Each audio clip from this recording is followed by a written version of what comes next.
Você gostaria de desenvolver as qualidades características do fruto do Espírito Santo? No livro de Gálatas, capítulo 5, versículos 22 e 23 diz: Mas o fruto do Espírito é amor, alegria, paz, paciência, amabilidade, bondade, fidelidade, mansidão e domínio próprio. Meu irmão, minha irmã, podemos ter o tipo de vida abençoada e excepcional que realmente desejamos, desenvolvendo as qualidades características do fruto do Espírito, relacionados em Gálatas 5, 22 e 23. Quando nós, como cristãos, sabemos o que Deus tem reservado para nós, estamos abertos para receber Ele, o seu Espírito nos dá o poder que precisamos para desenvolver o fruto e viver o tipo de vida que Deus almeja para nós. Oh, glória! Os dons que Deus nos dá são para serem usados, mas o fruto do Espírito é para ser desenvolvido. Quando o Espírito Santo vive dentro de nós, temos tudo o que Ele tem. O seu fruto já está em nós. A semente foi plantada. Para usarmos os dons de forma poderosa que Deus deseja, precisamos permitir que a semente do fruto cresça e amadureça em nós por meio do seu cultivo. Os dons do Espírito precisam ser acompanhados pelo fruto do Espírito para obtermos os melhores resultados. Podemos cultivar o fruto em sua totalidade se nos concentrarmos no amor. O primeiro atributo da lista dos 9, meu irmão, minha irmã. E o domínio próprio, o último da lista. O amor e o domínio próprio são como colunas que sustentam os demais no lugar. Todos os aspectos do fruto brotam do amor e, na verdade, são uma forma de amor. Mas eles são mantidos no lugar pelo domínio próprio. Se você se concentrar em desenvolver o amor, não ficará impaciente com as pessoas ao longo do dia. Você não será outra coisa a não ser amável.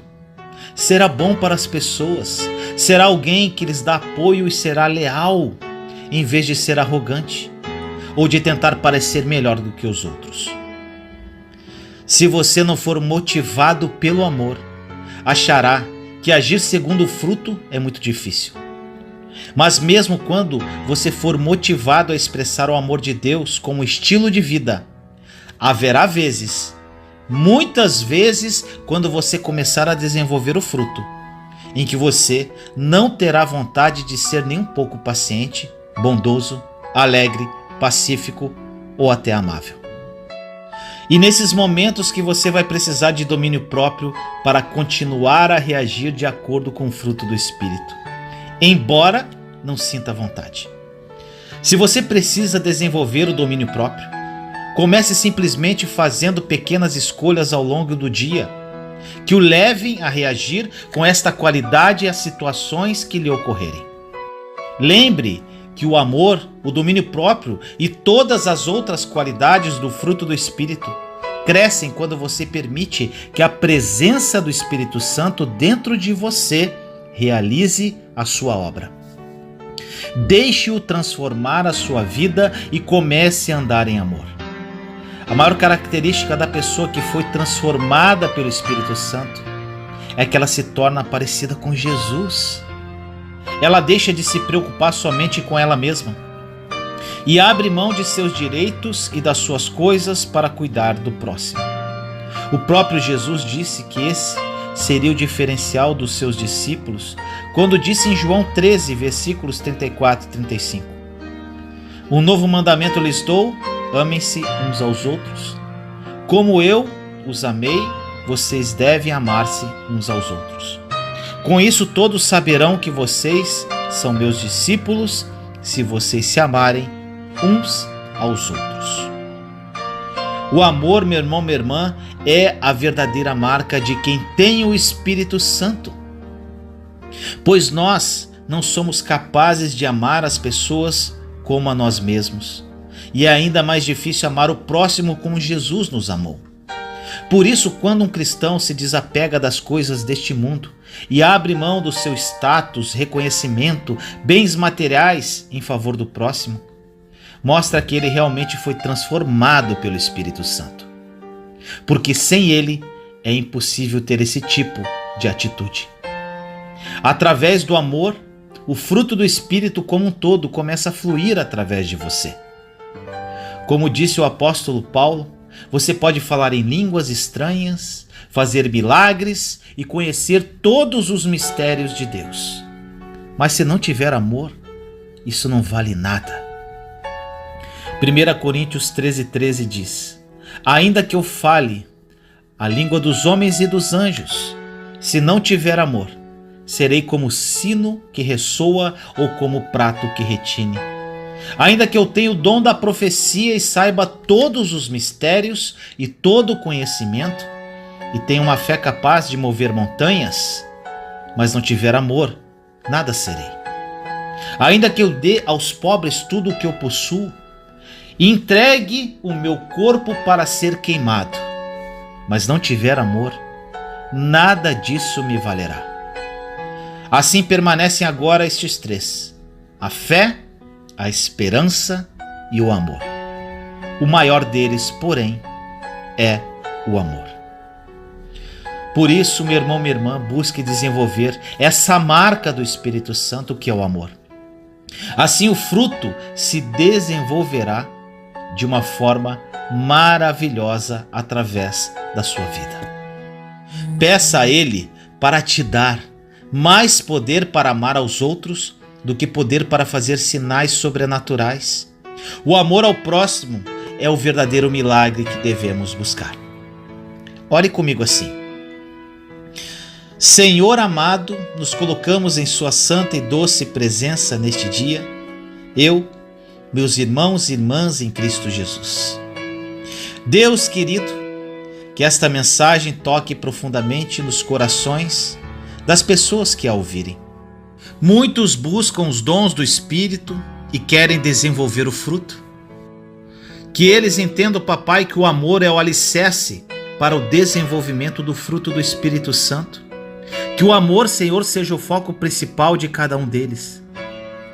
Muitos pedem dons do Espírito, Pai, mas que eles entendam que o principal é o amor. Espírito Santo, que o amor seja a sua principal marca nos corações dos meus irmãos e irmãs, e que a vida de cada um deles nunca mais seja a mesma. Assim nós oramos, em nome do nosso Senhor Jesus Cristo. Amém.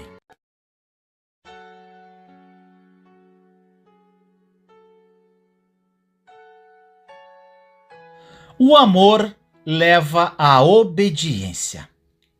No livro de João, capítulo 14, versículo 15, diz assim: se vocês me amam, obedecerão meus mandamentos.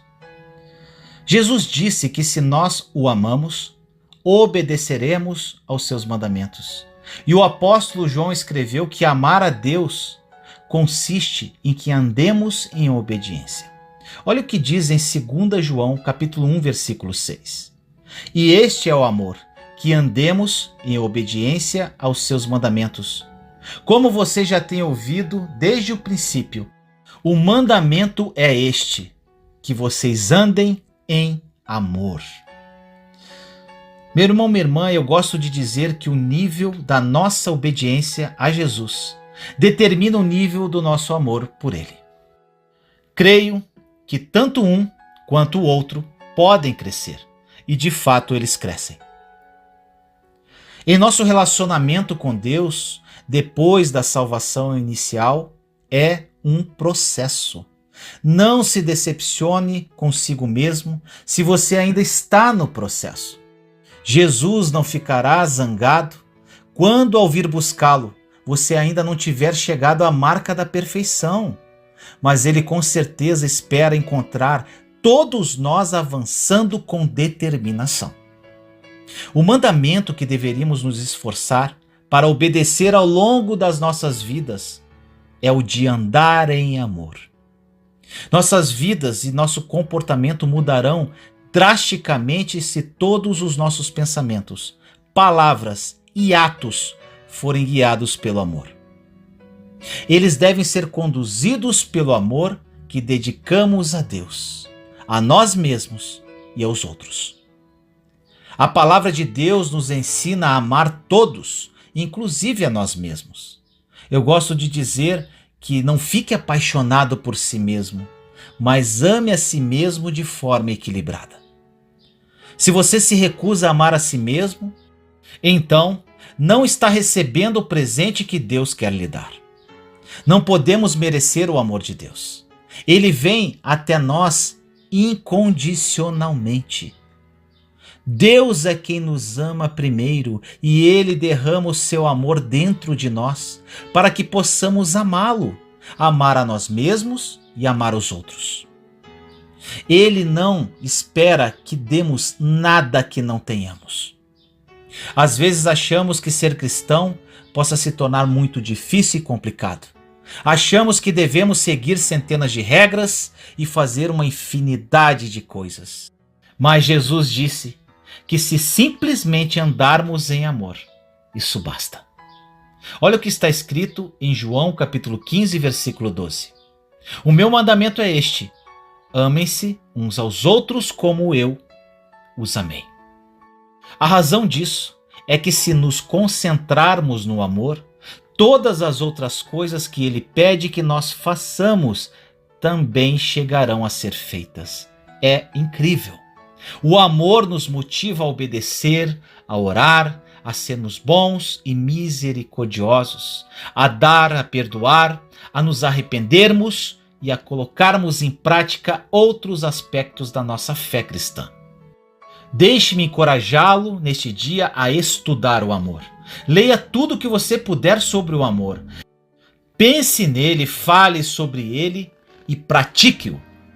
Deus é amor, e quando o amor é o tema de nossas vidas, Deus também é. Ore comigo assim: Senhor, nos colocamos em sua santa e doce presença neste momento, eu, meus irmãos e irmãs em Cristo Jesus. Pai amado, o amor é tudo o que precisamos. Recebemos de ti e não podemos reter. Devemos fazer com que ele brote de nossas vidas, alcançando outras pessoas. Este é o amor perfeito. Obrigado pelo seu grande amor por nós. Escolhemos hoje andar em amor e colocá-lo em prática. Praticaremos o amor e tornaremos ele tema de nossas vidas. Pois assim, o Senhor também será. Porque o Senhor, Pai, é o próprio amor. Assim nós oramos, em nome do nosso Senhor Jesus Cristo. Amém.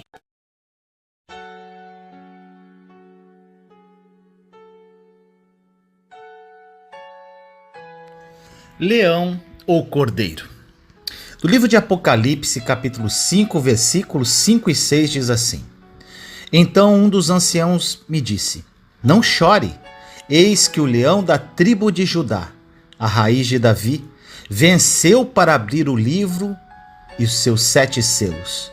Então vi um cordeiro que parecia ter estado morto, de pé, no centro do trono, cercado pelos 4 seres viventes e pelos anciãos.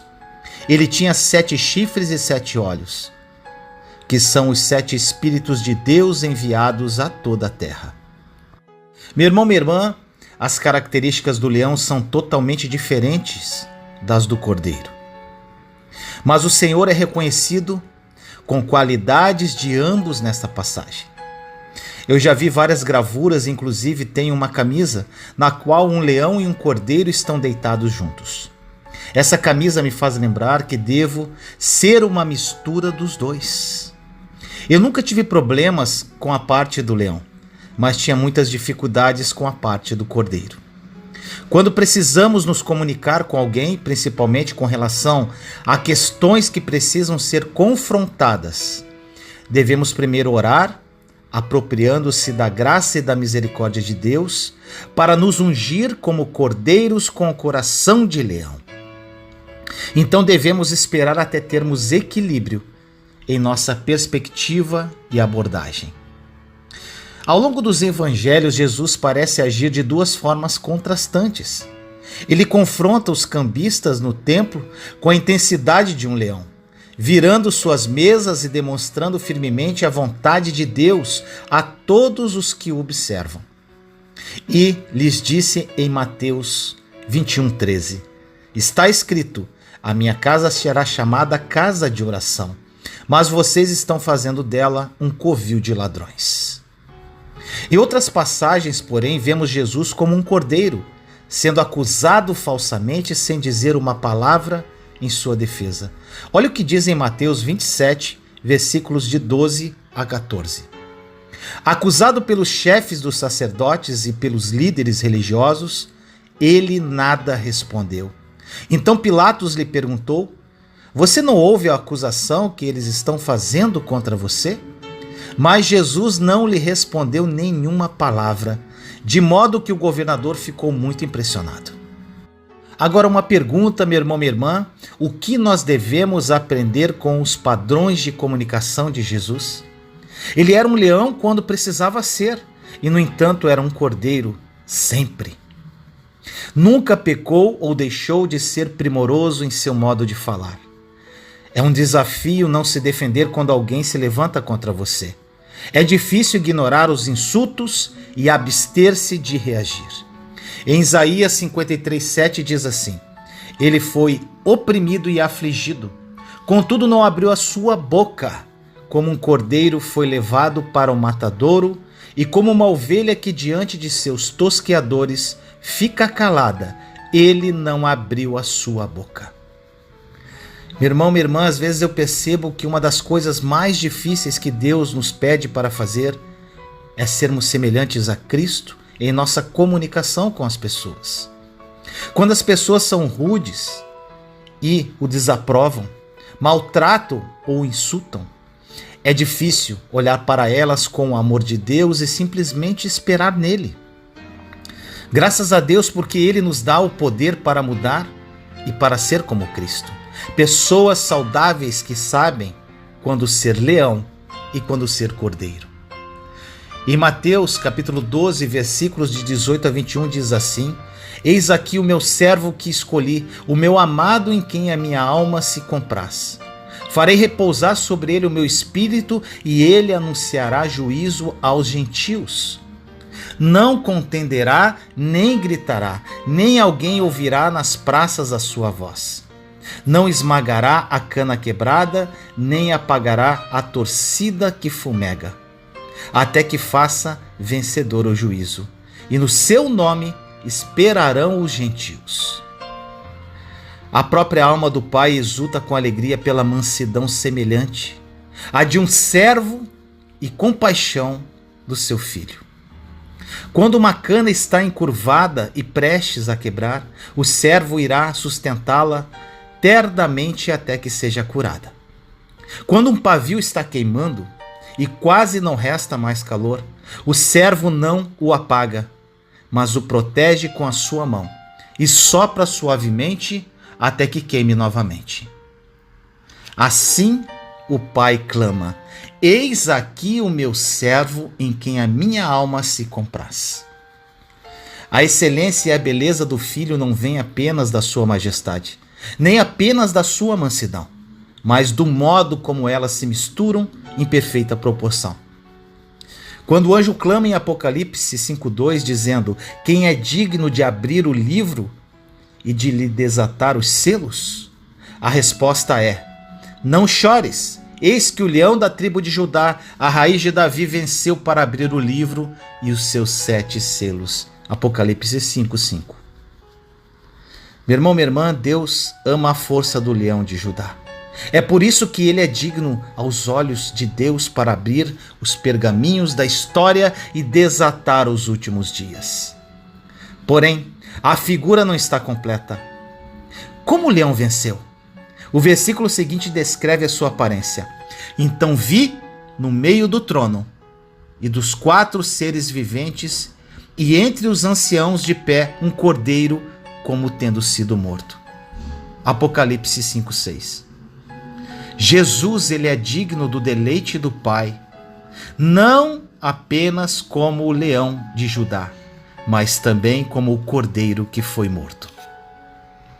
Ore comigo assim: Senhor amado, nos colocamos em sua santa e doce presença, neste momento eu, meus irmãos e irmãs, em Cristo Jesus. Pai querido, Pai amado, assim como Jesus, nós buscamos as qualidades do leão, assim como do cordeiro. Buscaremos a ousadia do leão, bem como a mansidão do cordeiro. Nossa referência é Jesus. Ele é o leão da tribo de Judá e o cordeiro que foi morto na cruz.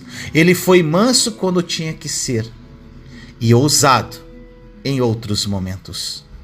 E nós, seus filhos e filhas, seremos pessoas assim como ele, conduzidos pelo teu Santo Espírito e tendo a sabedoria de como nos comportar em qualquer ocasião, seja ela qual for. Assim nós oramos, em nome do nosso Senhor Jesus Cristo. Amém.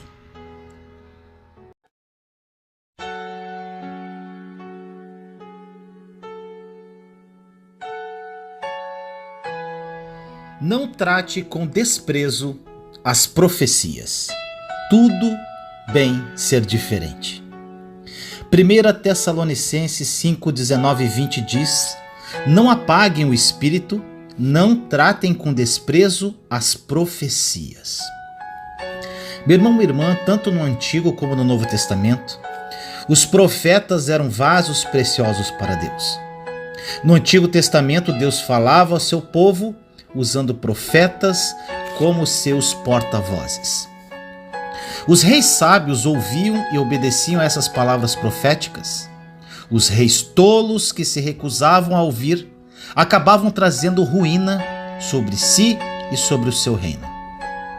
No Novo Testamento, vemos que entre os dons que Deus deu à igreja através de seus membros estavam também os profetas. Olha o que diz nessas passagens. Efésios 4:11 diz assim: e ele designou alguns para apóstolos, outros para profetas, outros para evangelistas e outros para pastores e mestres. 1 Coríntios 12:28 diz: assim, na igreja Deus estabeleceu primeiramente apóstolos, em segundo lugar profetas, em terceiro lugar mestres, depois os que realizam milagres, os que têm dom de curar, os que têm dom de prestar ajuda, os que têm dons de administração e os que falam diversas línguas. 1 Coríntios 14 descreve o profeta do Novo Testamento como alguém que interpreta a vontade e os propósitos divinos por meio da pregação e do ensino inspirados, e que fala a pessoas para edificação, encorajamento e consolação. Olha o que diz em 1 Coríntios 14:3. Mas quem profetiza o faz para edificação, encorajamento e consolação dos homens. Naturalmente, meu irmão, minha irmã, existem profetas nos dias atuais que receberam o dom de Deus de prever os acontecimentos futuros, mas nem todos os que profetizam foram chamados para exercer o ofício de profeta. Quando lemos o livro de 1 Coríntios, entendemos que a profecia é o dom de interpretar a vontade e o propósito divinos. Eu creio que os mestres ungidos da palavra de Deus profetizam todas as vezes que ensinam. Eles interpretam ou expressam a vontade divina e o conselho de Deus. Agora, o que a Bíblia quer dizer quando menciona que se desprezamos as profecias, apagaremos o Espírito Santo? Primeiro, significa que devemos amar a pregação da palavra de Deus, ou sufocaremos o progresso que o Espírito Santo deseja que façamos. É impossível crescer espiritualmente sem a palavra de Deus. A palavra é para o espírito, o que alimenta é para o corpo. Precisamos dela regularmente para sermos saudáveis. Em segundo lugar, acredito que essa passagem significa que não devemos fazer críticas ou ter qualquer atitude negativa para com o dom da profecia ou para com qualquer outro dom do Espírito. Devemos respeitar os dons e honrar aqueles através de quem eles fluem.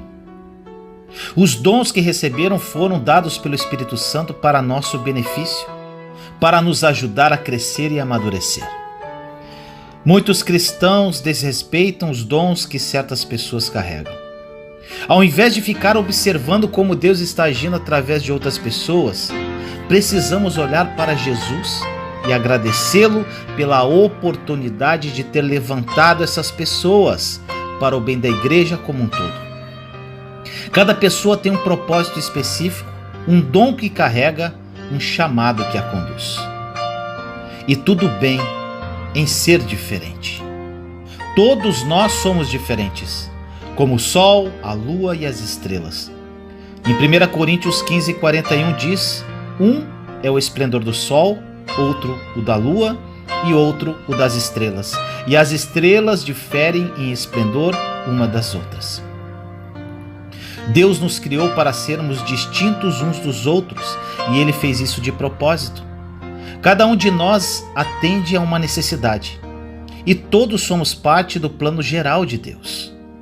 Quando nos esforçamos para ser como os outros, não apenas nos perdemos, como também ferimos o Espírito Santo.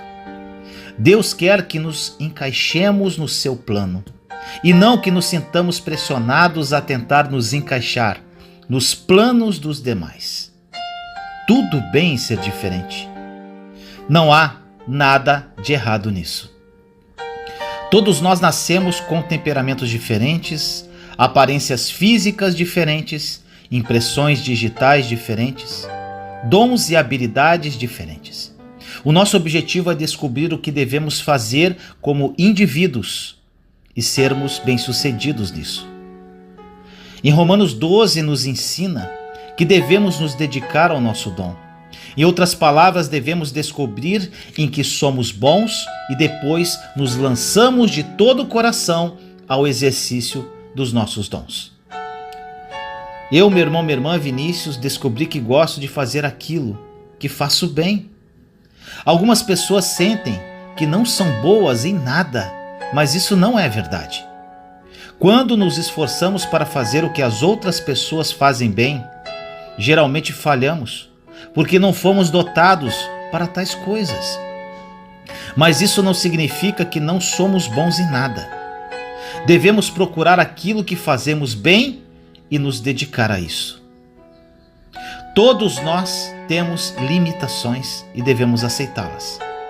E isso não é ruim, apenas um fato. É maravilhoso ser livre para ser diferente, não para achar que algo está errado conosco porque temos diferenças. Devemos ser livres para amar e aceitar uns aos outros, assim como a nós mesmos, sem sentirmos a pressão de nos comparar ou de competir. Pessoas seguras que sabem que Deus as ama e tem um plano para elas, não se sentem ameaçadas pelas habilidades dos outros. Meu irmão, minha irmã, eu encorajo você a ser seguro o bastante para desfrutar do que as outras pessoas podem fazer e para desfrutar do que você pode fazer. Diga coisas positivas sobre si mesmo em vez de coisas negativas, pois isso ajudará a liberar os dons que Deus colocou em você. Quando não aceitamos a nós mesmos, estamos desprezando as profecias e com isso acabamos entristecendo o Espírito Santo que em nós habita. Ame-se, meu irmão, minha irmã, pois se você não amar a você mesmo com os dons e talentos que Deus te deu, ficará incapacitado de amar ao seu semelhante e cumprir o seu propósito aqui nesta terra. Ore comigo assim: Senhor amado, nos colocamos em sua santa e doce presença neste momento, eu, meus irmãos e irmãs em Cristo Jesus. Pai querido, que essa mensagem e oração fale ao coração dos meus irmãos e irmãs que a ouvem. Muitos deles acham-se incapacitados de fazer algo para glorificar o seu nome. Focam nos dons e talentos de outras pessoas, tentando copiá-los, e ainda desprezam de certa forma as profecias por não serem gratos pelos dons e talentos de outras pessoas. Que a partir do dia de hoje eles acordem para desempenharem os seus papéis dentro do corpo de Cristo, sendo veículos de graça na vida de outras pessoas. Papai, muito obrigado. Assim nós oramos em nome do nosso Senhor Jesus Cristo. Amém.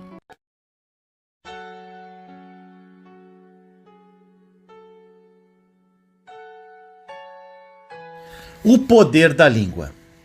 No livro de Provérbios, capítulo 18, versículo 21, diz assim: a língua tem poder sobre a vida e sobre a morte, os que gostam de usá-la comerão do seu fruto. Meu irmão, minha irmã, eu já fiz diversas mensagens sobre o poder das palavras, porém nunca é demais falar sobre esse assunto primordial para uma verdadeira mudança de vida.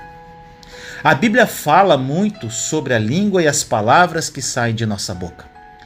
A língua detém o poder da vida e da morte, conforme a passagem citada no início da mensagem. E isso é muito grave.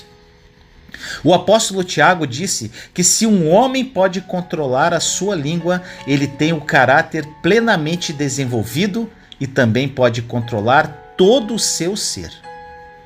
Isso é incrível, não é, meu irmão, minha irmã? Olha o que diz em Tiago, capítulo 3, versículo 2. Todos tropeçamos de muitas maneiras. Se alguém não tropeça no falar, tal homem é perfeito, sendo também capaz de dominar todo o seu corpo. A língua é um pequeno membro do corpo, mas causa problemas tremendos. Os relacionamentos muitas vezes terminam por causa de coisas que são ditas e não são ditas.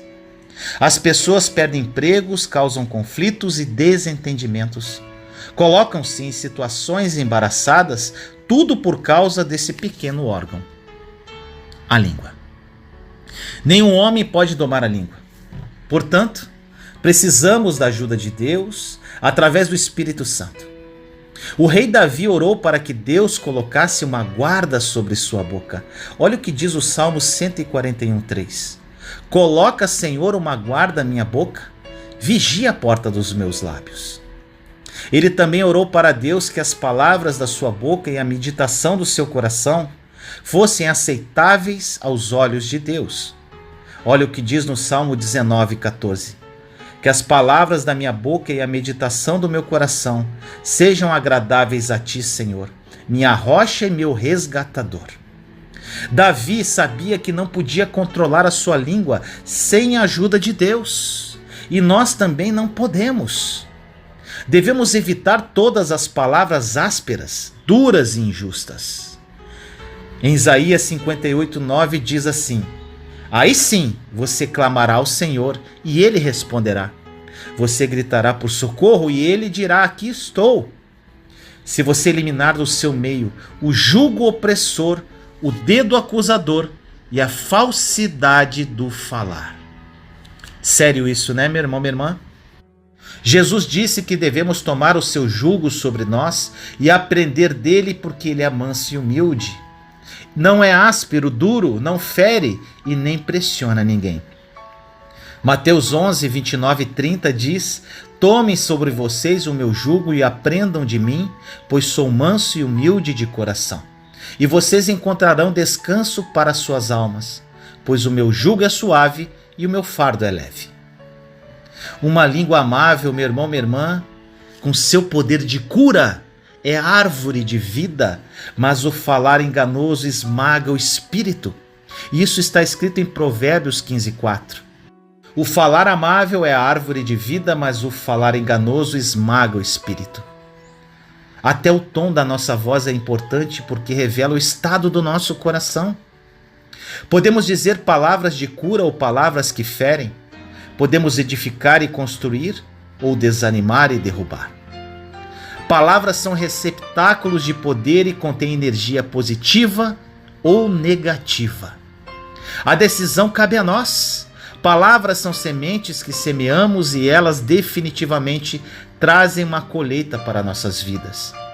Aqueles que gostam de usar a língua devem comer do fruto das suas palavras, quer sejam para a vida ou para a morte. Provérbios 18:21 diz que a língua tem um poder sobre a vida e sobre a morte. e os que gostam de usá-la comerão do seu fruto. Uma das coisas que devemos nos esforçar para fazer é pensar antes de falar. A Bíblia diz que não devemos ser ásperos com a nossa língua, mas quantas vezes dizemos coisas e depois pensamos: eu gostaria de não ter dito aquilo. Mas então é tarde demais, porque as palavras já estão fazendo o seu trabalho.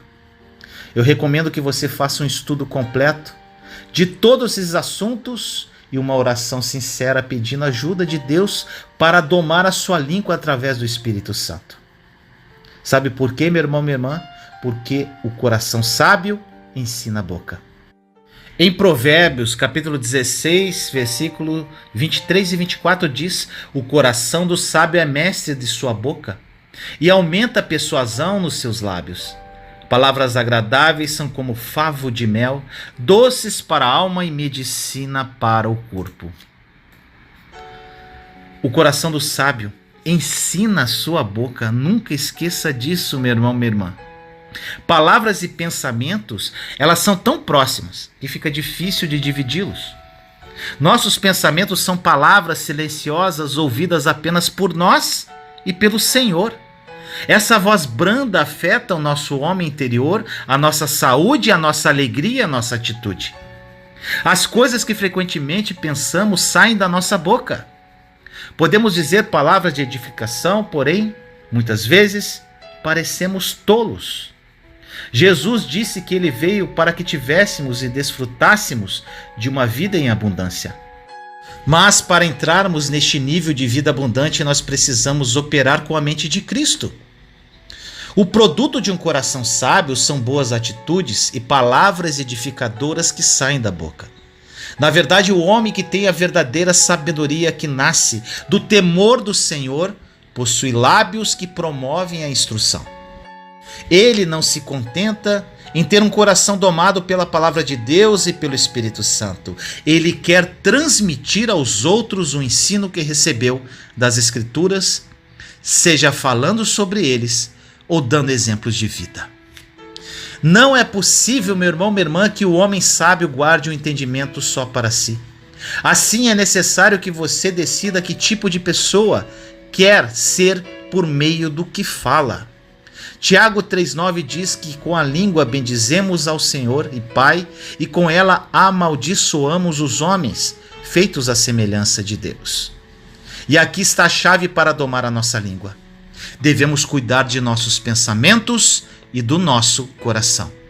Assim, consequentemente, nossas palavras serão agradáveis. Ore comigo assim: Senhor amado, nos colocamos em sua santa e doce presença neste momento, eu, meus irmãos e irmãs em Cristo Jesus. Pai querido, durante a minha caminhada de fé, eu tive muitos problemas com a língua. Creio que muitas pessoas que ouvem esta mensagem passam por problemas semelhantes. Que essa mensagem desperte os seus corações e que eles entendam que a chave para domar a nossa língua está ligada ao cuidado que devemos ter com nossos pensamentos e com nosso coração. Senhor, não queremos guardar maus sentimentos dentro do nosso coração. Queremos que ele seja correto diante de ti. Nos apropriamos de um coração sábio para que, através dele, possamos levar palavras de edificação a outras pessoas e tenhamos boas atitudes. Capacite-nos pelo poder do Espírito Santo para mantermos nosso coração puro e reto. Assim nós oramos, em nome do nosso Senhor Jesus Cristo. Amém.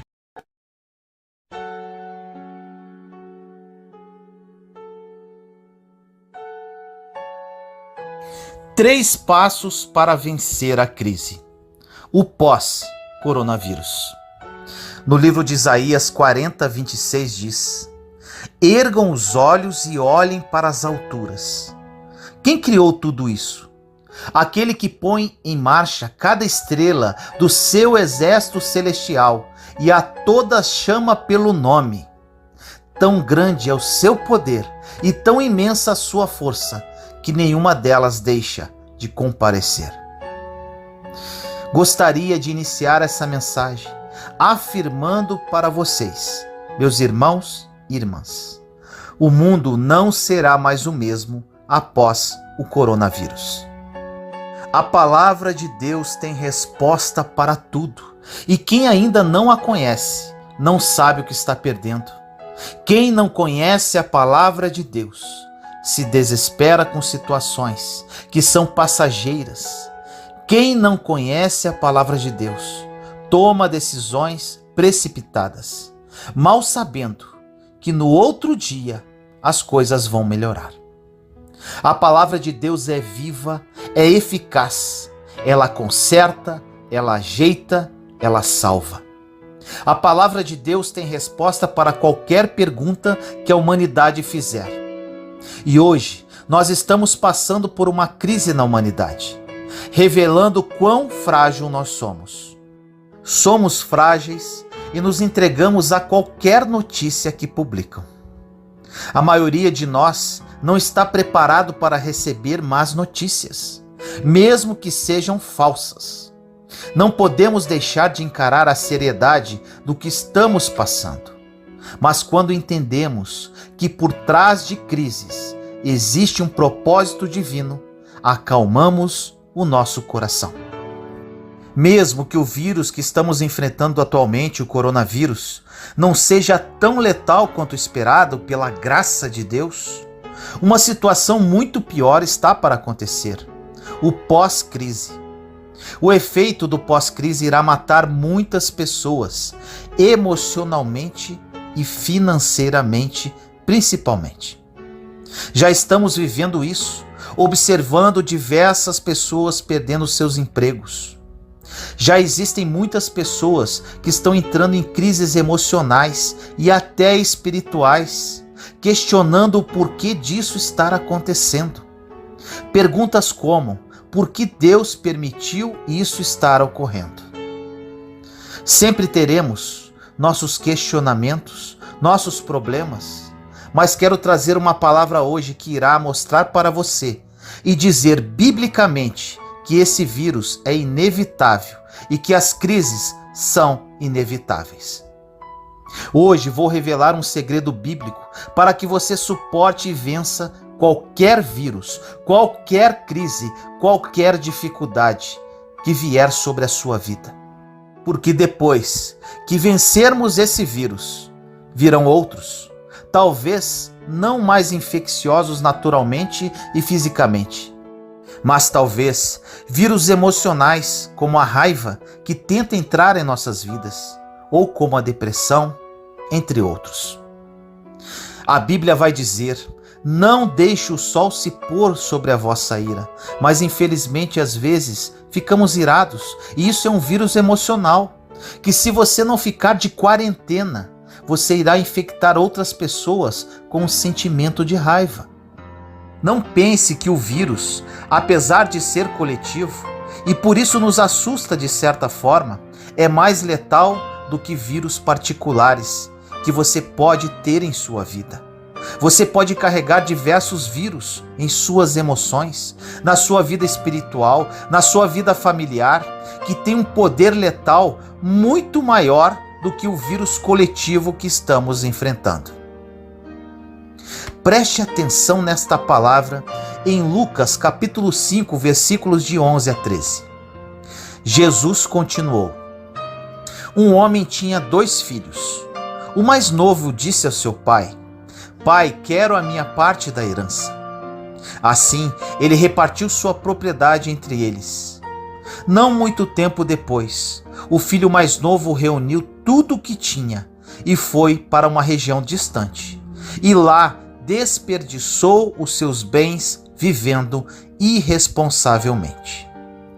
Aqui, o filho pediu o que era dele por direito, de forma adiantada, fora de tempo, e gastou tudo de forma irresponsável. Provavelmente você já gastou algumas coisas na sua vida, não só dinheiro, mas amor, emoções, amizades, e com certeza você já gastou irresponsavelmente essas heranças que Deus nos dá. Nós vamos entender aqui que o problema não é gastar tudo que temos. O problema não é gastar toda a sua energia emocional. O problema não é gastar todo o dinheiro que você tinha guardado. O problema não é gastar todas as palavras que você tinha para resolver um problema com alguém. Você vai entender. Continuando na passagem, em Lucas 15, 14 a 24. Depois de ter gasto tudo, houve uma grande fome em toda aquela região e ele começou a passar necessidade. Por isso foi empregar-se com um dos cidadãos daquela região, que o mandou para o seu campo a fim de cuidar de porcos. Ele desejava encher o estômago com as vagens de alfarrobeira que os porcos comiam, mas ninguém lhe dava nada.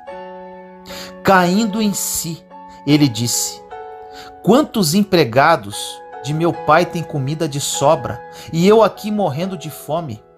Eu me porei a caminho e voltarei para meu pai e lhe direi: Pai, pequei contra o céu e contra ti. Não sou mais digno de ser chamado teu filho. Trata-me como um de teus empregados.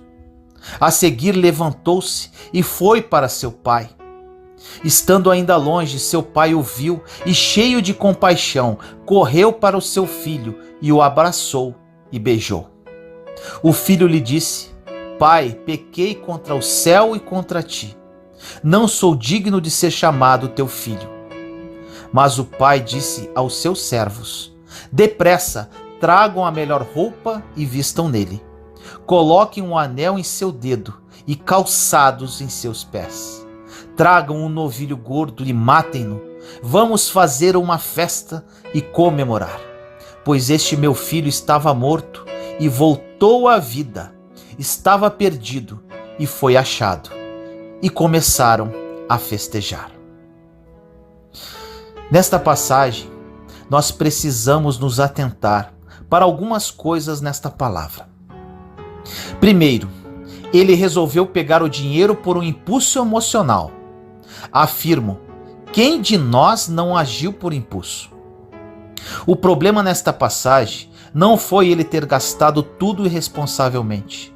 A grande questão é quando tomamos más decisões e agimos irresponsavelmente. Não sabemos o que vai acontecer e o que pode vir junto com a nossa má decisão. A Bíblia diz que no tempo que ele gastou tudo, veio uma grande fome sobre a terra.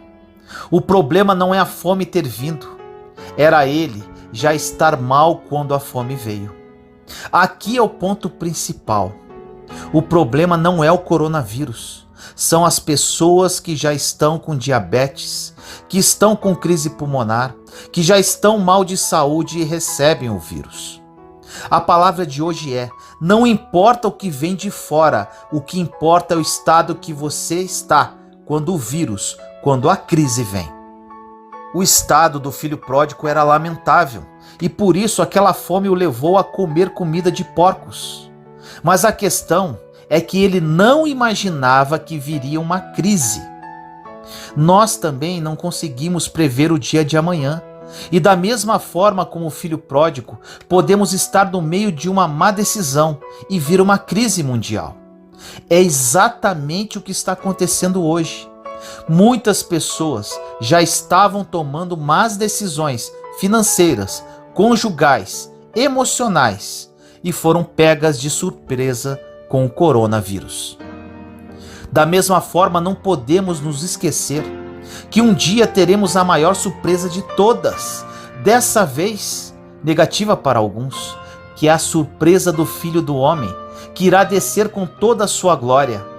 Ninguém vai saber o dia e seremos julgados pelo estado que estamos.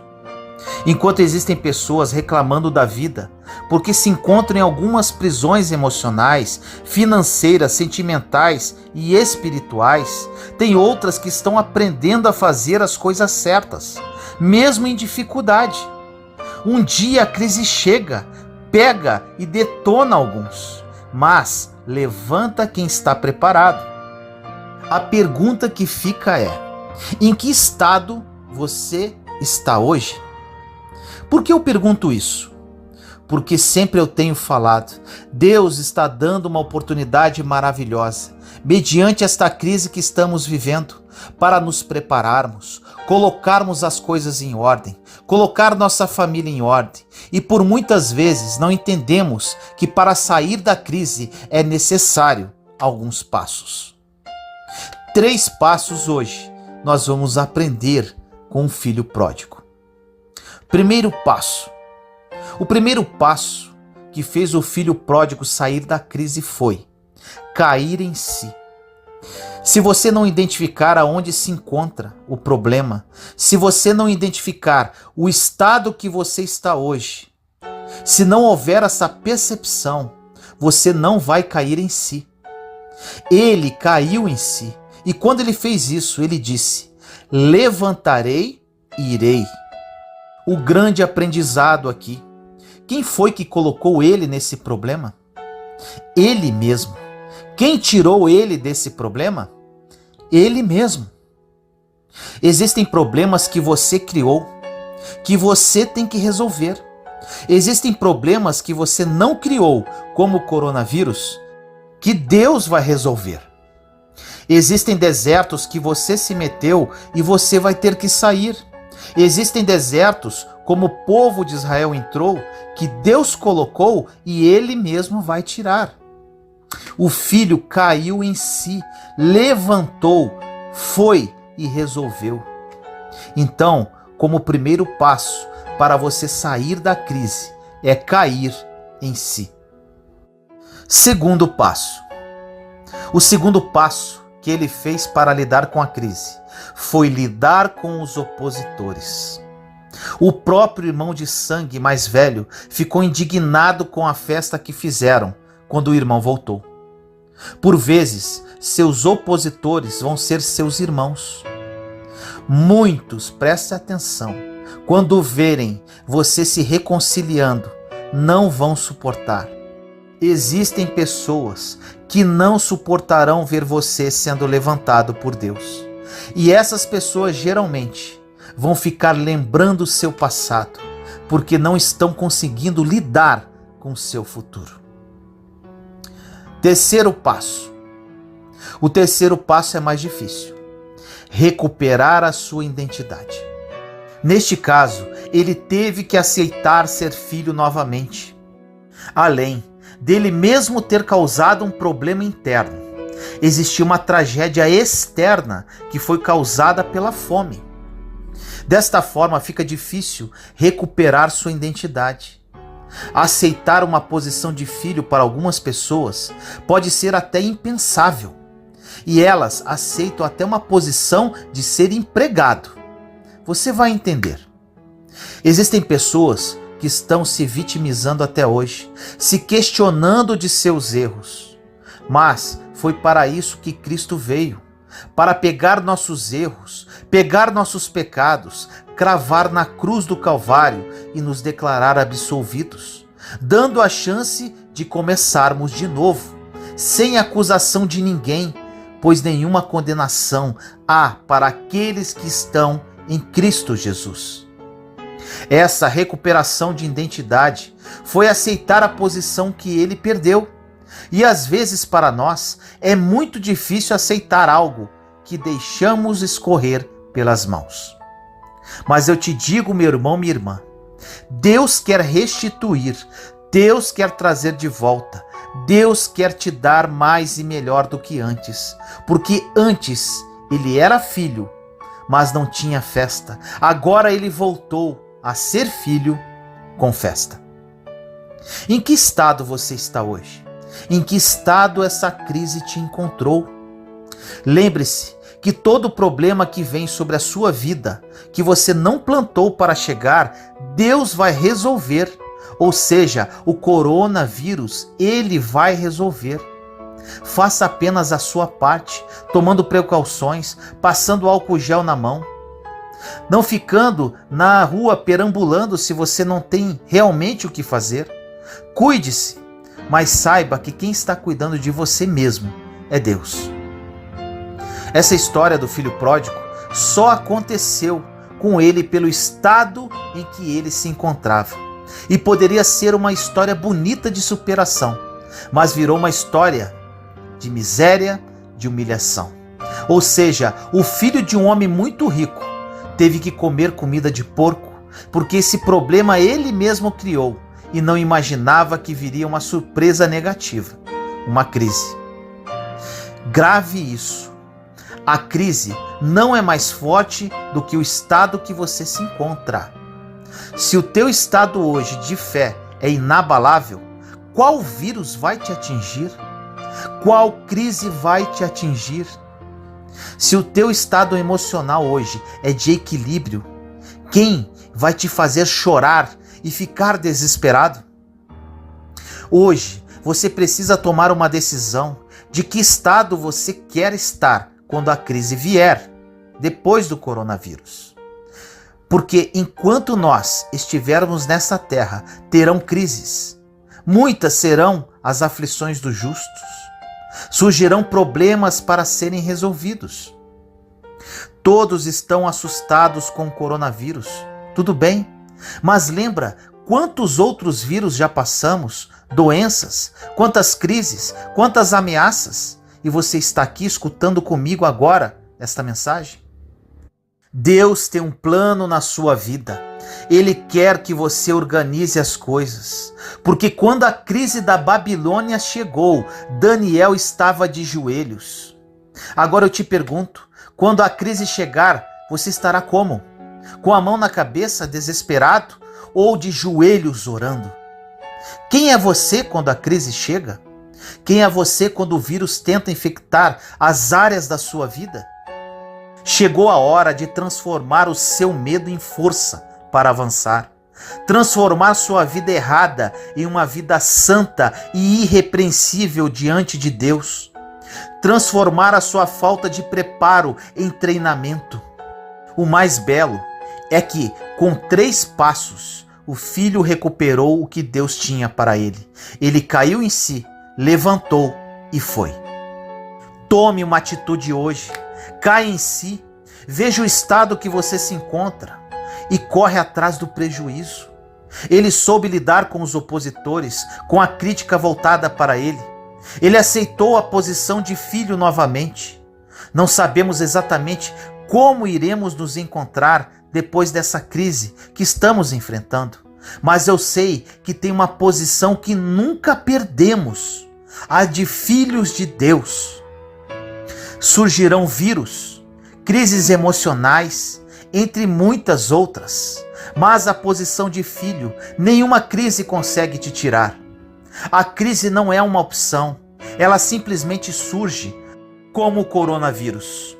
Você pode ter tomado todas as precauções possíveis, como a do álcool em gel, da máscara, mas mesmo assim ainda falta comida nos supermercados, mesmo assim ainda tem pessoas sendo demitidas em massa. Entenda que não depende de você, é um problema coletivo, da mesma forma que Daniel não fez nada para Nabucodonosor entrar em crise.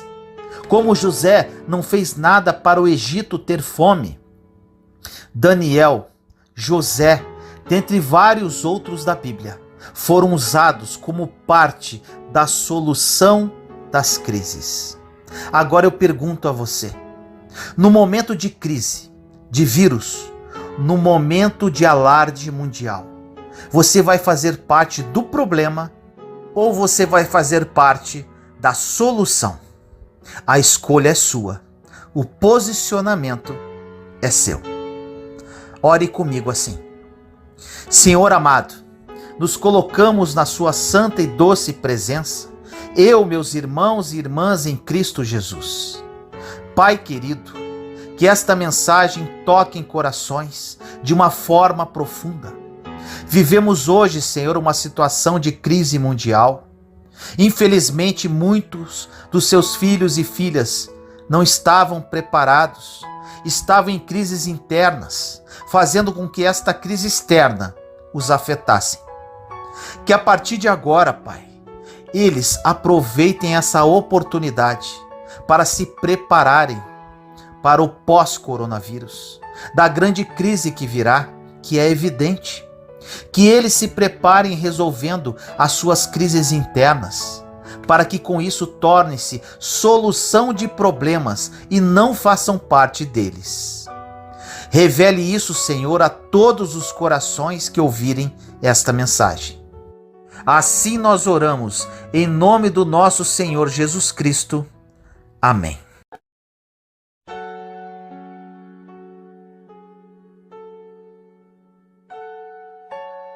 Saiba como viver o plano perfeito de Deus. No livro de Jeremias 29:11 diz: Porque sou eu que conheço os planos que tenho para vocês, diz o Senhor, planos de fazê-lo prosperar e não de lhes causar dano, planos de dar-lhes esperança e um futuro. Que promessa maravilhosa nesta palavra! Mas eu te pergunto, você acredita nela? Você sabe como receber essa promessa maravilhosa de prosperidade, de paz, de esperança e de um futuro brilhante? Os planos de Deus para nós são incomparáveis e não há nada mais gratificante e maravilhoso do que fazer parte deles. Porém, não é fácil esperar enquanto os planos do Senhor não se cumprem em nossa vida. Nós ficamos ansiosos, desanimados e muitas vezes até achamos que Deus se esqueceu da promessa que nos fez. Por isso, para viver tudo aquilo que o Senhor sonhou para nós, precisamos de duas coisas essenciais: fé e obediência. Em primeiro lugar, temos que crer que se o sonho é de Deus, Ele é fiel e poderoso para realizá-lo. Depois, temos que ouvir a voz do Senhor e obedecer a sua palavra, independentemente do tempo de espera. Você pode estar dizendo: Vinícius, eu quero viver esses planos, mas como vou fazer isso? Nesta mensagem eu vou mostrar para você o que você deve fazer enquanto espera os planos de Deus se cumprirem em sua vida. Primeiramente, você precisa esperar em Deus com paciência. Este é o ponto essencial. Você não pode querer apressar o cumprimento dos planos de Deus em sua vida, pois Ele já determinou um tempo certo para que ele comece a se realizar. O Senhor prometeu a Moisés tirar o povo hebreu do deserto e levá-lo à terra prometida, mas isso levou 40 anos para se concretizar. Da mesma forma, José teve que esperar 13 anos para sair da condição de escravo e presidiário para assumir o cargo de governador do Egito. E eles passaram por momentos muito difíceis durante esse tempo de espera. Momentos de luta, de humilhação, de sentimentos de abandono. Porém, eles tiveram força e perseveraram até o fim. Além deles, Davi, Abraão e até Jesus tiveram que esperar a hora certa para que o poder de Deus começasse a se manifestar em suas vidas e os sonhos dele começassem a ser cumpridos. E o mesmo se aplica a você. O Senhor já planejou o seu futuro e Ele irá realizar cada um de seus planos. Porém, isso acontecerá no tempo dele e não há nada que você possa fazer para adiantar isso. Então, a melhor coisa a se fazer é ter paciência e dizer: tudo bem, Deus, está sendo difícil esperar pelas suas promessas, porque a minha luta tem sido grande e eu não tenho mais forças. Mas eu vou fazer exatamente o que o Senhor diz e vou me manter firme nos seus propósitos.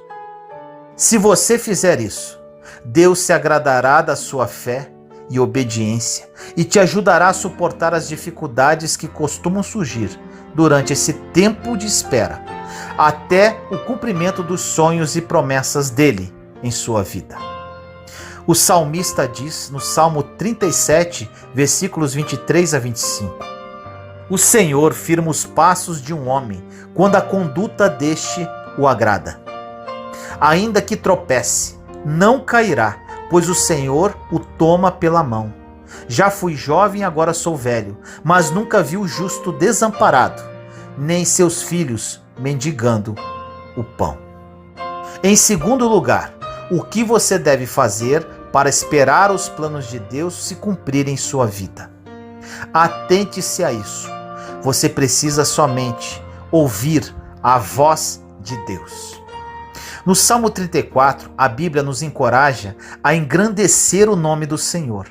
Isso significa tornar Deus maior em nossas vidas. Fazer com que a voz dele seja maior do que a voz da dúvida, do medo, das outras pessoas e do nosso próprio coração.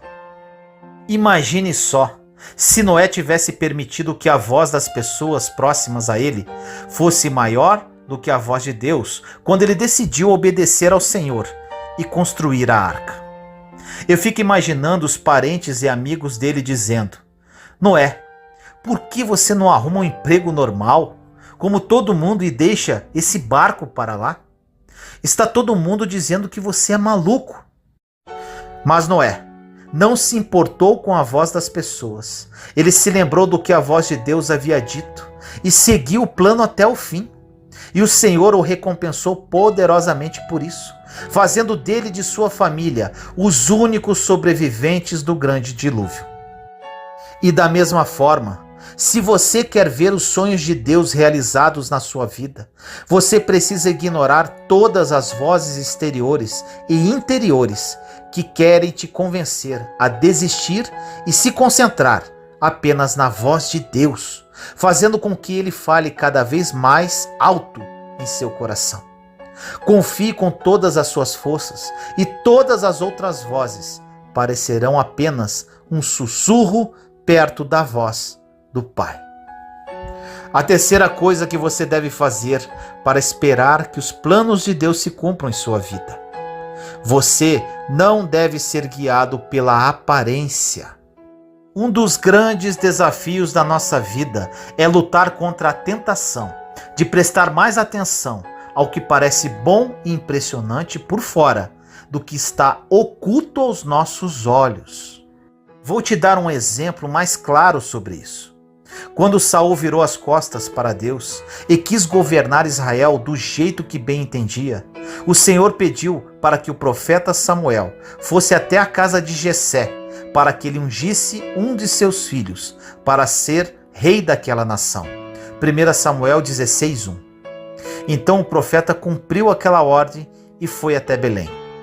Já na casa, Jessé viu Eliabe, o filho mais velho de Jessé, e pensou: com certeza este aqui é o que o Senhor quer ungir, pois aquele rapaz era alto, forte e tinha ótima aparência.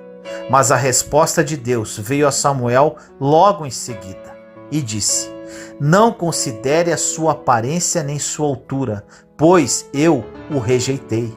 O Senhor não vê como o homem vê a aparência, mas o Senhor vê o coração. Jessé então chamou todos os outros filhos que estavam em casa, mas Deus rejeitou cada um deles como havia feito com Eliabe. Samuel já não estava entendendo direito o que o Senhor queria e decidiu perguntar ao dono da casa, em 1 Samuel 16, versículos 11 e 12. Estes são todos os filhos que você tem? E Jessé respondeu: ainda tenho o caçula, mas ele está cuidando das ovelhas. Samuel disse: traga-o aqui. Não nos sentaremos para comer até que ele chegue. Então Jessé mandou chamá-lo e ele veio. Ele era ruivo, de belos olhos e boa aparência. Então o Senhor disse a Samuel: é este, levante-se e unja-o. Essa passagem, que marca a unção de Davi como rei de Israel, nos mostra que não devemos acreditar apenas no que vemos. Se a sua vida não está indo bem, se os problemas e as tribulações só crescem diante dos seus olhos, você não pode crer que serão essas coisas que vão determinar o seu futuro.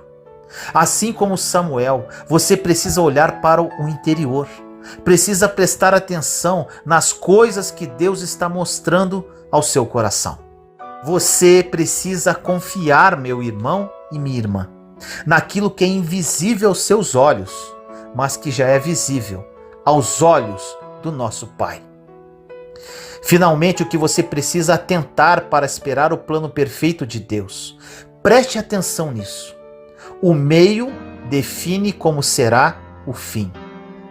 Eu não tenho dúvidas de que é primordial a forma com que lidamos com as situações e circunstâncias da vida, quando estamos esperando pelo cumprimento dos sonhos de Deus. O modo como nos comportamos determina o nosso resultado final. Veja o exemplo da vida de Sansão. O Senhor fez dele um grande e poderoso juiz de Israel e tinha sonhos maravilhosos para a sua vida. Porém, durante a sua caminhada, Sansão desobedeceu às ordens do Senhor, cedeu aos desejos da sua carne e, por causa disso, pagou um alto preço, sendo traído pela mulher que amava, teve os cabelos cortados, perdeu sua força e foi capturado pelos seus inimigos. Depois, teve os seus olhos furados e foi obrigado a trabalhar para eles, moendo grãos. Juízes 16, versículos 4 a 21. Durante uma festa dedicada a um deus pagão, os filisteus levaram Sansão até o templo, a fim de que ele servisse de chacota para a multidão que se acumulava naquele local. Sansão, profundamente arrependido, clamou ao Senhor, pedindo por uma última vez a força sobrenatural que vinha sobre ele. Juízes 16, 28. Deus atendeu aquele pedido. Então Sansão abraçou as duas colunas principais que sustentavam o telhado daquele lugar e as arrancou de suas bases, fazendo com que tudo desmoronasse, matando todos os que estavam ali, inclusive ele. A história de Sansão poderia ter sido bem diferente, mas escolhas que ele fez mudaram os rumos de sua vida. Ele foi desobediente e, em muitas situações, não quis esperar pelo cumprimento dos planos do Senhor e resolveu fazer tudo pela própria força. E nós vimos como isso terminou. Da mesma forma, quando nós não focamos na realização dos sonhos de Deus, corremos o risco de ficar pelo meio do caminho. E isso nos leva a refletir sobre duas coisas muito importantes. Primeiro, nossa paciência será testada durante o tempo de espera. Chega um momento de nossas vidas que as coisas começam a ficar tão difíceis que chegamos a pensar que os sonhos de Deus estão atrasados. E isso nos deixa aflitos, ansiosos e até desanimados. E certamente isso também aconteceu com Noé, Abraão, Sansão, Davi e todos os outros homens da Bíblia. E é nesse momento que devemos fazer uma escolha importante. Vamos continuar esperando pacientemente e obedecendo ao Senhor, ou abandonaremos o barco e seguiremos a nossa vida segundo apenas os nossos instintos? Por mais difícil que seja, a primeira opção é sempre a coisa certa a se fazer. Veja o que o rei Davi disse no Salmo 41. Coloquei toda a minha esperança no Senhor. Ele se inclinou para mim e ouviu o meu grito de socorro. Ele me tirou de um poço de destruição, de um atoleiro de lama. Pôs os meus pés sobre uma rocha e firmou-me num local seguro. O segundo ponto importante que você deve refletir: o tempo de Deus é o tempo certo, o tempo oportuno. Deus nunca se atrasa. Ele também não se adianta. Um minuto sequer. O tempo dele é perfeito e os sonhos dele se realizarão no momento exato. Por isso você precisa caminhar junto com ele sempre. Correr à frente do Senhor ou ficar para trás nessa caminhada não irá funcionar. Não basta acreditar nos planos de Deus para a sua vida. Você precisa se alinhar ao tempo e à direção dele. Pode ser que isso não faça sentido para você, mas faz parte da sua caminhada. A grande notícia disso tudo, meu irmão e minha irmã, é que esse período de espera não vai durar para sempre. As suas lutas terão um fim. Viver os sonhos de Deus é um ato e decisão de fé. Não é fácil esquecer e deixar de lado projetos e sonhos desta vida, para estarmos dispostos a viver algo que nem sabemos como será. Porém, tenha certeza que será o melhor. Você viverá sonhos maravilhosos. Deus não tem um plano, Ele tem o plano, conforme diz na passagem de Jeremias 29:11, no início desta mensagem. Planos de dar-lhes esperança e um futuro. Ore comigo assim. Senhor amado, nos colocamos em Sua santa presença neste momento, eu, meus irmãos e irmãs em Cristo Jesus. Pai querido, que palavra, que promessa é essa? O Senhor tem planos perfeitos para a nossa vida, planos de nos dar uma esperança e um futuro.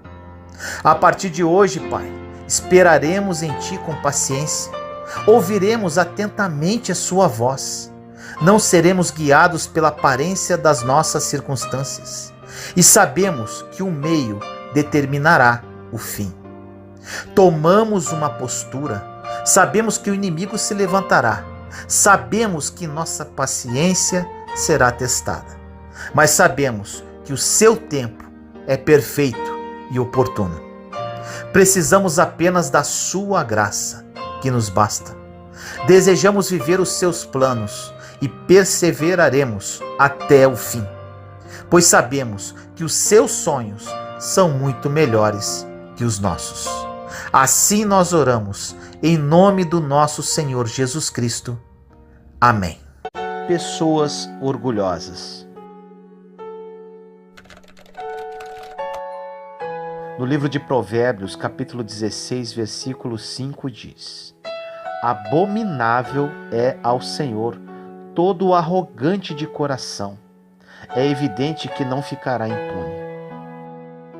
Pessoas com disposição orgulhosa são difíceis de lidar porque são arrogantes demais. Não se pode lhes dizer nada porque já sabem tudo. Tem tanta opinião que estão sempre na defensiva, o que faz com que não aceitem correção facilmente, porque teriam de admitir que estão erradas, e isso é algo quase impossível para elas. Se você convive com pessoas orgulhosas, posso afirmar que em algum momento você tentou corrigi-las com amor, e creio que elas não gostaram, porque sendo orgulhosas, resistem à verdade. Mas Jesus diz que é a verdade que nos liberta, segundo João capítulo 8, versículo 32. Lembre-se sempre, pessoas livres, libertas, são pessoas felizes. Além de estar sempre na defensiva, pessoas orgulhosas quase sempre estão ocupadas tentando convencer os outros de que precisam mudar ou do que precisam fazer. Foi incrível aprender que não é meu trabalho convencer a ninguém. Esse é o trabalho do Espírito Santo. No livro de João, capítulo 16, versículo 8, Jesus disse que é o Espírito Santo quem convence as pessoas da verdade. Isso significa que não temos que tentar brincar de Deus na vida de outras pessoas. Pessoas orgulhosas sentem necessidade de convencer os outros de que estão certas e eles errados. O versículo de Provérbios que falamos inicialmente ensina que esse tipo de relacionamento dominante e superior não agrada a Deus.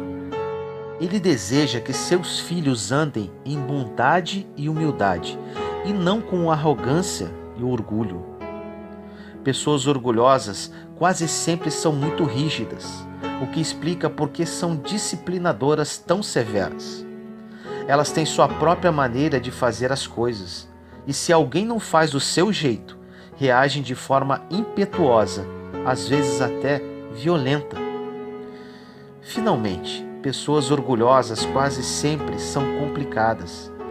Embora a Bíblia nos chame a uma vida de simplicidade, elas sentem necessidade de transformar tudo em algo importante, fazer uma montanha de cada montículo. Em parte é porque tem de descobrir tudo, tem de saber as entradas e saídas de cada situação e saber a razão de tudo o que acontece na vida. Todas essas coisas ajudam a explicar por que pessoas orgulhosas não são muito felizes e pessoas infelizes não conseguem fazer outras pessoas felizes. Ao contrário do orgulho está a humildade, e nossa referência foi Cristo Jesus. Liberte-se do orgulho, se for o seu caso. Caso contrário, ore para as pessoas orgulhosas com as quais convive. Somente a verdade poderá libertá-las. E a verdade só pode ser revelada através do Espírito Santo, o Espírito da verdade.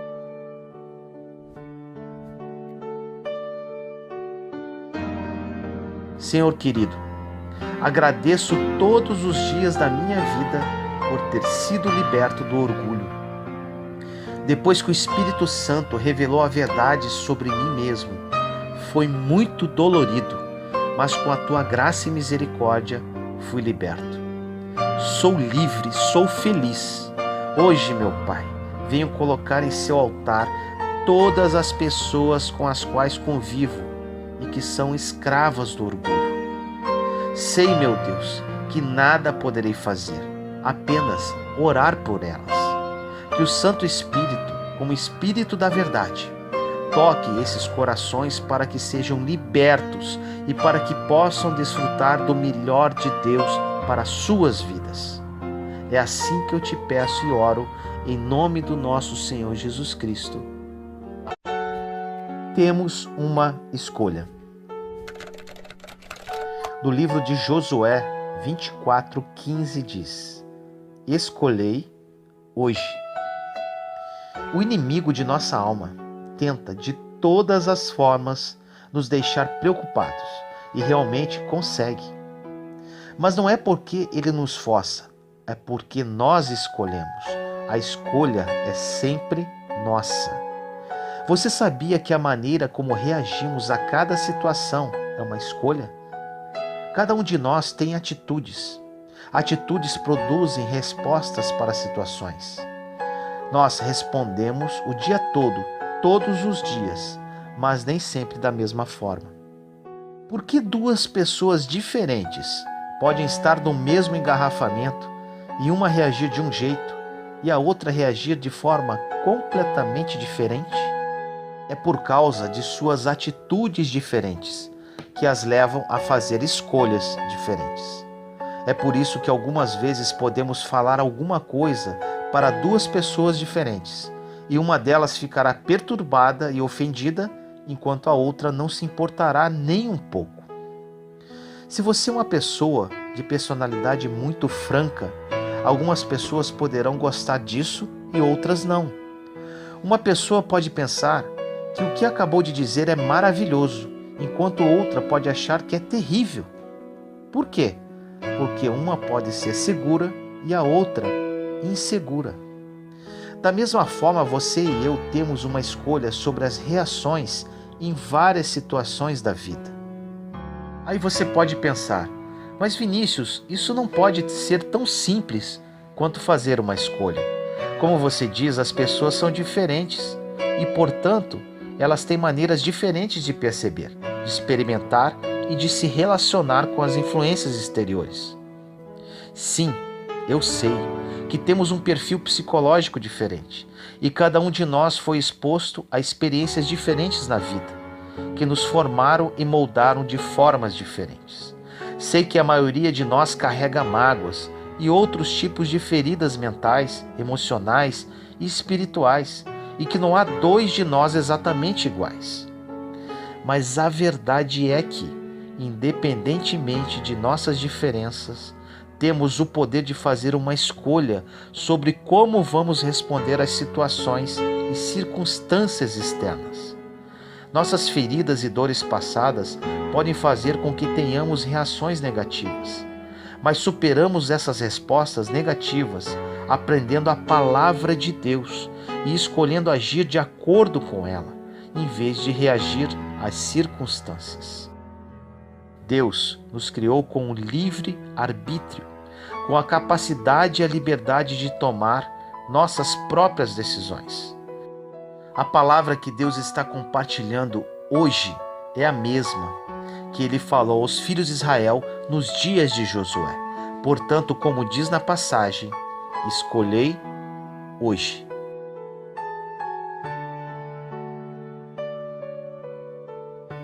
Ore comigo assim: escolho hoje, meu Senhor. Escolho ter reações positivas. Supero qualquer resposta negativa às situações de minha vida à luz da palavra de Deus. Escolho agir de acordo com ela, em vez de reagir às circunstâncias. Me ajude, Senhor, neste processo de mudança das minhas atitudes com relação à vida. Quero me tornar um exemplo vivo de que a sua palavra, sua graça e misericórdia podem mudar uma personalidade. Molde meu caráter, meu Pai, tendo como referência o caráter de Cristo, para que as minhas reações às situações da vida sejam exemplo às pessoas. Assim eu oro, em nome do nosso Senhor Jesus Cristo. Amém. Mansos e humildes. O livro de Mateus, capítulo 12, versículos 18 a 21 diz: Eis aqui o meu servo que escolhi, o meu amado em quem a minha alma se compraz. Farei repousar sobre ele o meu espírito, e ele anunciará juízo aos gentios.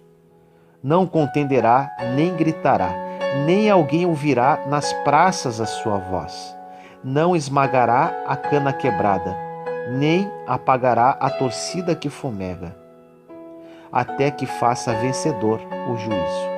E no seu nome esperarão os gentios. Como cristãos, como filhos amados de Deus, criados à sua imagem, Ele quer que tenhamos a mesma disposição tranquilizadora do seu Filho Jesus. Muitos de nós cremos que se Jesus andasse num ambiente de contendas, levaria apenas alguns minutos para que trouxesse paz àquela situação. Jesus era de natureza tranquilizadora. Jesus era cingido de mansidão. Não queria provar nada, não estava preocupado com o que as pessoas pensavam dele. Já sabia quem era, por isso não sentia necessidade de se defender. Embora outros ficassem preocupados com ele, sua resposta era sempre pacífica e amorosa. Este é o tipo de disposição tranquilizadora que Deus quer para mim e para você. Este é o tipo de língua que Ele quer que tenhamos, uma que traga encorajamento, edificação e exortação por onde quer que andemos. Somos assim ou somos rabugentos e cabeças duras? Somos humildes, simples e agradáveis ou orgulhosos, complicados e rígidos? Pessoas com este tipo de disposição que se assemelham a Jesus são encorajadoras e exortadoras. Não importa o que esteja acontecendo ao seu redor ou o que os outros estão dizendo ou fazendo. Parece que elas sempre têm uma palavra de encorajamento e bondade para compartilhar com todos. Essa é a maneira que Deus pretende que sejamos. É para isso que servem as palavras que saem da nossa boca, não para cortar pessoas em pedaços, julgar, criticar e condenar aqueles que discordam de nós. Como mensageiros de Deus, porta-vozes, embaixadores da paz, não devemos ser ásperos e duros, orgulhosos e arrogantes, rígidos e inflexíveis. Ao contrário, devemos ser tranquilizadores e mansos, simples e humildes, flexíveis e adaptáveis. Para ser da maneira que Deus quer que sejamos, seus representantes na terra, devemos nos despojar de nossa velha natureza e nos revestir da nossa nova natureza, que é a natureza de seu amado Filho, Jesus Cristo. Que coração é esse, meu Deus? Jesus, seu Filho muito amado, nos ensina como ter um coração manso e humilde. Me espelho neste exemplo, meu Pai, e busco com todas as minhas forças me tornar cada dia mais parecido com Cristo. Quero me tornar um encorajador e exaltador de pessoas. Quero tranquilizar corações abatidos, mostrar simplicidade e humildade a todos que cruzarem o meu caminho. Quero ter respostas pacíficas e amorosas, mesmo em meio ao caos. Me ajude, Senhor, nessa busca diária, de ter sempre uma disposição tranquilizadora como a de Jesus. Assim eu te peço, Senhor, em nome do nosso Senhor Jesus Cristo. Amém. Juntos somos fortes. Compartilhe esta mensagem para que mais pessoas sejam edificadas. Inscreva-se no canal e acione o sininho para ser notificado de novos vídeos. Te amo em Cristo Jesus.